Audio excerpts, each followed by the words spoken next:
Salut à tous, j'espère que vous allez bien. Nous nous retrouvons encore une fois pour une toute nouvelle vidéo. Et dans cette vidéo, nous allons donc voir est-ce qu'il est possible de faire de son compte principal une néobanque ou une fintech. C'est parti. Si vous souhaitez continuer à en savoir un petit peu plus, je vous demanderai de liker et surtout de vous abonner et ne pas oublier la petite cloche pour être averti des prochaines vidéos. Alors, est-il possible de faire d'une néobanque ou d'une fintech un compte principal? Il faut savoir que les fintechs et les néobanques ne sont pas tout à fait de la même partie que les banques en ligne ou les banques traditionnelles classiques. Elles sont bien différentes. Les banques traditionnelles classiques, ce sont toutes les banques auxquelles nous avons eu un compte et auxquelles, pour certains, souhaitent maintenant quitter ces banques car elles deviennent trop chères et qui souhaitent partir dans les banques en ligne pour pouvoir économiser sur les frais bancaires. D'autres continuent encore avec ces services-là car ils ne veulent pas aller dans une banque auquel ils ont toujours besoin d'un conseiller bancaire et d'une agence bancaire. Les banques en ligne sont des banques traditionnelles classiques, si on veut le dire ainsi, mais qui n'ont plus d'agence et qui ne disposent plus de conseillers auxquels on peut les rencontrer, mais qui tout se fait par application ou par ligne téléphonique, avec lequel on peut avoir accès aux services clients via les réseaux sociaux, ou auquel on a tout qui se fait soit par le smartphone, soit par une application appelée web application. Les fintechs, qui sont bien différentes des banques en ligne et des banques traditionnelles classiques, sont des nouvelles technologies qui apportent donc un compte de paiement. Ça ne sera pas un compte bancaire, compte sans banque, compte de paiement, qui ne dispose donc qu'un agrément de compte de paiement ou de compte de monnaie électronique, qui ne peuvent apporter qu'une solution de carte bancaire et une solution d'un compte et un RIB pour être payé et payé. Ils ne peuvent pas vous prévoir de découvert, ils ne peuvent pas vous prévoir de carte de débit différé, ils ne peuvent pas vous prévoir d'assurance ni de crédit.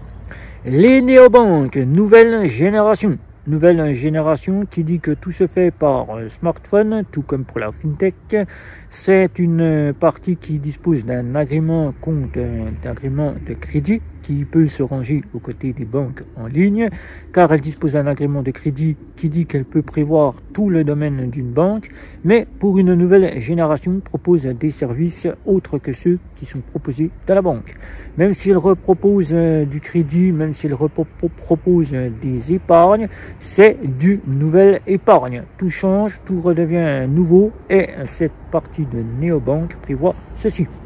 Alors, dans cette partie néobanque, vous n'avez donc pas de découvert, tout comme pour la fintech, vous n'avez pas de carte de débit différée comme la fintech, vous n'avez pas de carte de débit au jour le jour comme la fintech, mais vous avez des cartes à contrôle de solde qui parfois peuvent être à contrôle de solde quasi systématique.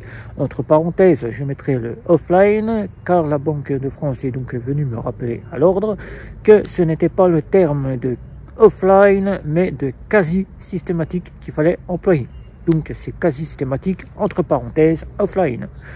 Que faut-il pour ouvrir ce compte en banque? Ce compte en banque par rapport à une banque traditionnelle classique ou une banque en ligne où il vous faut la paperasse habituelle, justificatif de domicile, carte d'identité, justificatif de ressources pour certaines, les impôts, et il vous faut un RIB pour faire un dépôt d'argent liquide. Là, chez nous, fameuses fintech et néobanques, il ne faut que 5 minutes, une carte d'identité et on reçoit la carte bancaire après l'avoir commandée. Carte bancaire que l'on peut récupérer via certaines fintech chez le Pluraliste, compte nickel, ou alors qu'on peut récupérer via la poste en 5 à 10 jours. Cette carte bancaire sera donc de contrôle de solde. Je vais vous en montrer déjà une ici qui est contrôle de solde quasi systématique, qui comporte la notion de crédit, pour ne faire que celle-ci puisque je ne dispose que de celle-ci. La voici, voilà. Une carte de néobanque, des offres bien engendrées selon les besoins de certains clients qui sont souvent considérés pour les voyages, car ces offres-là, elles proposent ces fameuses fintech et ces fameuses néobanques parfois des comptes gratuits, parfois des comptes payants. Alors, ces deux comptes, qu'ils soient gratuits ou payants, sont bien différents, car parfois il existe des limites pour le compte gratuit et pour le compte payant, des plafonds bien plus hauts et des options bien plus généreuses que l'offre gratuite. Alors, pour ce faire, quand on ouvre le compte, il faut bien savoir que si on souhaite en faire un compte principal, elles sont 2 fois plus strictes que les banques traditionnelles classiques. Elles sont parfois plus strictes que les banques en ligne, ces fameuses néobanques ou ces fameuses fintech. Il faut savoir que dans une banque traditionnelle classique, vous rencontrez un banquier qui vous explique la démarche de la banque, en vous proposant un contrat que vous signez selon l'offre que vous avez définie avec votre banquier, auquel vous avez des clauses à bien respecter au sein de la banque. Pour les banques en ligne, tout se fait par Internet, c'est de fait la même partie que pour les banques traditionnelles classiques. Votre clause est votre option auquel vous signez et vous en prenez conscience. Pour les banques néobancaires, vous sollicitez en faire un compte principal. Je dirais que ce n'est plus les offres et les clauses que vous allez signer, mais les conditions générales. Ils vous remettront une petite partie de l'offre que vous disposez sur certaines néobanques ou certaines fintech, mais très généralement maintenant, ce sont les conditions générales. Conditions générales qu'il faut bien sûr respecter. Il ne faut pas faire de blanchiment d'argent, c'est-à-dire faire des transferts d'argent et se servir d'un compte néobancaire et de fintech à ces fins-là. Il ne faut pas surtout financer le terrorisme, sinon c'est quasiment la porte close à la fameuse fintech ou à la fameuse néobanque qui peut vous conduire jusqu'à la partie d'emprisonnement car vous avez financé le terrorisme. Il ne faut surtout pas, pour certaines néobanques, acheter de la crypto-monnaie, car certaines n'acceptent pas l'achat de crypto-monnaie.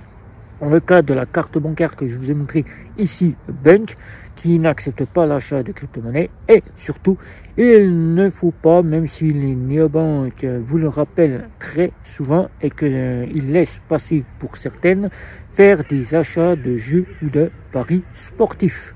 Si vous respectez bien tout cela et que vous êtes dans la partie de vouloir vous débancairiser des banques traditionnelles classiques et des banques en ligne, car vous n'y trouvez plus d'intérêt, vous pensez que pour vous, elles sont trop vieillottes, qui, on le sait, les banques traditionnelles et les banques en ligne sont bien plus différentes les unes et les autres.